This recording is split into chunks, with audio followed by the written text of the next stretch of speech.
नमस्कार साथीहरु, स्वागत छ तपाईहरुले technicalpk.com च्यानलमा। यदि साथीहरु तपाईहरुले इमो चलाउनुहुन्छ भने साथीहरु आजको लागि यो भिडियो धेरै नै महत्त्वपूर्ण हुनेछ, किनकि साथीहरु इमोको रिलेटेड भिडियो मैले थुप्रै खाले बनाएको छु र त्यो कुनै भिडियोमा साथीहरु धेरै साथीहरुले कमेन्ट गर्नु भएको थियो कि इमोमा कुनै व्यक्तिको साथीहरुको नम्बर शो हुँदैन र त्यो शो कसरी गर्ने भन्ने बारेमा धेरै साथीहरुले कमेन्ट गर्नु भएको थियो। त्यही भएर आज मैले तपाईहरुको सामु एउटा भिडियो लिएर आएको छु। जस्तो कि साथीहरु हामीले कुनै साथीहरुको या फ्रेन्ड्सहरुको नम्बर हाम्रो इमोमा शो गरेको हुँदैन, जस्तो कि म तपाईहरुलाई देखाउन चाहे।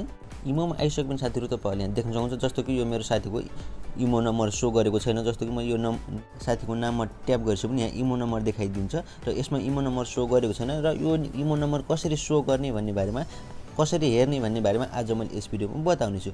यदि साथीहरु तपाईहरुले आफ्नो मोबाइलमा कुनै पनि व्यक्तिको इमो नम्बर हेर्न चाहनुहुन्छ भने साथीहरु तपाईहरुले यो भिडियोलाई सुरुदेखि लिएर अन्तिमसम्म हेर्नु होला, किनकि साथीहरु तपाईहरुले यस भिडियोलाई थोरै पनि स्किप गरेर हेर्नु भयो भने तपाईहरुले जान्न सक्नुहुनेछ कि कसरी हामीले कुनै पनि व्यक्तिको इमो नम्बर कसरी शो गर्ने भन्ने बारेमा तपाईहरुले जान्न सक्नुहुने छैन।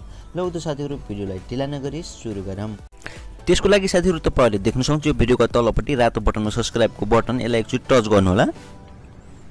यसलाई टच गरिसकेपछि साथीहरु तपाईहरुले देख्न सक्नुहुन्छ यो घण्टीलाई पनि टच गर्नु होला। यदि साथीहरु तपाईहरुले पहिले नै टच गरिराख्नु भएको छ भने तपाईहरुलाई धेरै धेरै धन्यवाद। यदि तपाईकामा रातो कलरको छ भने त्यसलाई टच गर्नु, यदि तपाईकामा कालो कलरको छ भने तपाईहरुले दुबारा टच गर्नुपर्ने छैन। यदि जसले टच गर्नु भएको छ तपाईहरुलाई धेरै धेरै धन्यवाद। र साथीहरु यहाँ तपाईहरुले देख्न सक्नुहुन्छ यो लाइकको बटनमा एकचोटी टच गर्नु होला। यहाँ शेयरको अप्सनमा एकचोटी टच गर्नु होला।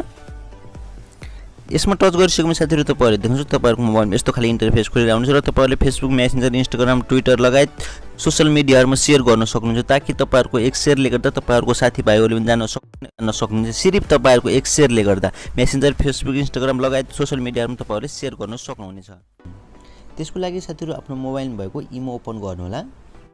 इमो ओपन गरिसकेपछि साथीहरु तपाईहरुले कुन व्यक्तिको तपाईहरुले, जस्तो कि साथीहरु म तपाईहरुलाई यहाँ देखाउन चाहे, यसको तपाईले यहाँ देख्नु, यसलाई ट्याप गरिसकेपछि नेममा टच गरे। नेममा टच गरिसकेपछि साथीहरु तपाईले देख्न सक्नुहुन्छ यो व्यक्तिको सबै फोन सब देखाइदिएको छ र तपाईले कुनै व्यक्तिको के हुन्छ भन्दा फोन नम्बर देखाइदिएको हुन्न या शो गरेको हुन्न। जस्तो कि मेरो एउटा साथीको यहाँ देख्न सक्नुहुन्छ, म यो साथीको देख्नुहुन्छ, मैले यो यस व्यक्तिको नेममा टच गरे। यो साथीको नेममा टच गरेपछि साथीहरु देख्न सक्नुहुन्छ इमो नम्बर शो गरिरहेको छैन र यो हामीले इमो नम्बर हेर्नको लागि साथीहरु तपाईहरुले यो भिडियोलाई सुरुदेखि लिएर अन्तिमसम्म हेर्नु होला। जस्तो कि साथीहरु तपाईहरुले कुन व्यक्तिको या इमो नम्बर हेर्न चाहनुहुन्छ त्यो व्यक्तिलाई यसरी ट्याप गर्नु होला। यसरी ट्याप गरिसकेपछि साथीहरु तपाईहरुले एउटा मेसेज सेन्ड गर्नुपर्ने हुन्छ, इम्पोर्टेन्ट मेसेज सेन्ड गर्नु होला, ताकि उले त्यो मेसेज हेरेर रिप्लाई गरोस्। त्यस्तो खाली मेसेज सेन्ड गर्नु होला। भोइस मेसेज हुन्छ या लेखेर हुन्छ, तपाईहरुले एउटा कुनै पनि मेसेज सेन्ड गर्नु होला। जस्तो कि म तपाईहरुलाई एउटा कुनै सिम्पल रूपमा एउटा मेसेज लेखेर देखाउने छु। हेलो लेखेर पठाए। तपाईले यस्तो मेसेज लेख्नुस् कि उले रिप्लाई गर्न बाध्य होस्, त्यस्तो खाली मेसेज पठाउनु होला। यति गरिसकेपछि साथीहरु तपाईले सेन्ड गरिदिनु होला मेसेज। देख्न सक्नुहुन्छ हाम्रो मेसेज गइसकेको छ। मेसेज गइसकेपछि साथीहरु तपाईहरु ब्याक आउनु होला। ब्याक आइसकेपछि साथीहरु तपाईले यसलाई लङ प्रेस गर्नु होला। यो व्यक्तिलाई लङ प्रेस गरिसकेपछि साथीहरु तपाईले देख्न सक्नुहुन्छ प्रोफाइल लेखेको छ, प्रोफाइलमा चाहिँ ट्याप गर्नु होला। प्रोफाइलमा लेखेपछि साथीहरु तपाईले देख्नुहुन्छ डिलिट कन्ट्याक्ट भनेको, यसो डिलिट कन्ट्याक्टमा ट्याप गर्नु होला। यसमा ट्याप गरेर यस गरिदिनु होला। यस यदि गरिसकेपछि त्यो डिलिट एकाउन्ट हाम्रो मोबाइलदेखि डिलिट भइसकेको छ, तपाईले देख्न सक्नुहुन्छ। यहाँ तपाईले देख्न सक्नुहुन्छ यहाँ कुनै कतै पनि छैन, त्यो कन्ट्याक्ट डिलिट भइसकेको छ र त्यो कन्ट्याक्ट डिलिट भइसक्यो भने त्यो व्यक्तिले अवश्य नै हामीलाई मेसेज गर्नेछ। हामीले वेट गरौँ।